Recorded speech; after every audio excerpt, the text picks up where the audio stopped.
সারাদিন কাজ করার পর শরীরটা খুব খারাপ হয়ে গিয়েছিল সন্ধেবেলা। তাই রাত্রিরে কি ডিনার করব ঠিক করে উঠতে পারছিলাম না। যাই হোক, রাত্রির 10টার সময় একটু গরম গরম ভাত বসিয়ে দিয়েছিলাম।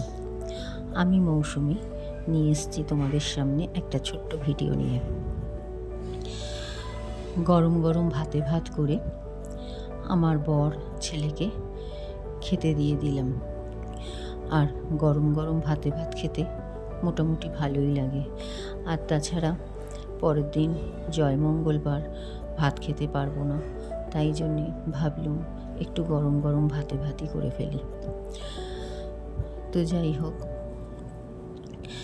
গরম গরম ভাত আমার বরকে আর আমার ছেলেকে বেড়ে দিচ্ছিলাম, আর সাথে দিয়েছিলাম শশা কুচি।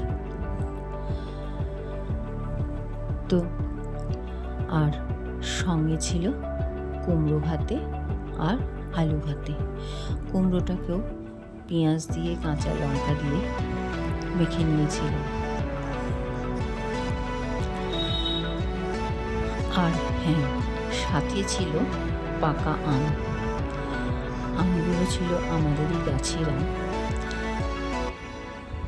তো যাই হোক, ওদেরকে খেতে দিয়ে দিলাম। সারাদিন কাজ করার পর না শরীরটা একদম ছেড়ে দেয়। তো দেখো, কুমড়োটাতে আমি কাঁচা পেঁয়াজ, কাঁচা লঙ্কা, নুন আর অল্প একটু সর্ষের তেল দিয়ে মেখে নিচ্ছিলাম। আর সেম একইভাবে আলু সেদ্ধটাকেও মেখে নিয়েছি। আর এইভাবে গরম গরম ভাত খেতে আমার তো ভীষণই ভালো লাগে। আমার ছেলে অতটা পছন্দ করে না, কিন্তু কী করব, শরীরটা একদমই ভালো ছিল না, তাই এইভাবেই করতে হয়েছিল। তো কুমড়ো ভাতেটা মেখে ওদের পাতে দিয়ে দিয়েছিলাম। এবার আমি আলু সেদ্ধটাকেও ভালো করে মেখে নিলাম। যাই হোক,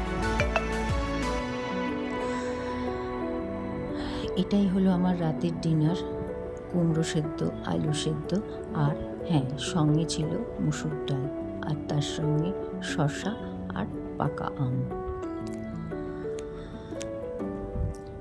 তো আমার রাতের ডিনারটা তোমাদের কেমন লেগেছে সেটা কিন্তু অবশ্যই আমাকে কমেন্ট করে জানাবে। আর তোমাদের ছোট্ট ছোট্ট সুন্দর সুন্দর কমেন্টগুলো আমার পড়তে ভীষণই ভালো লাগে।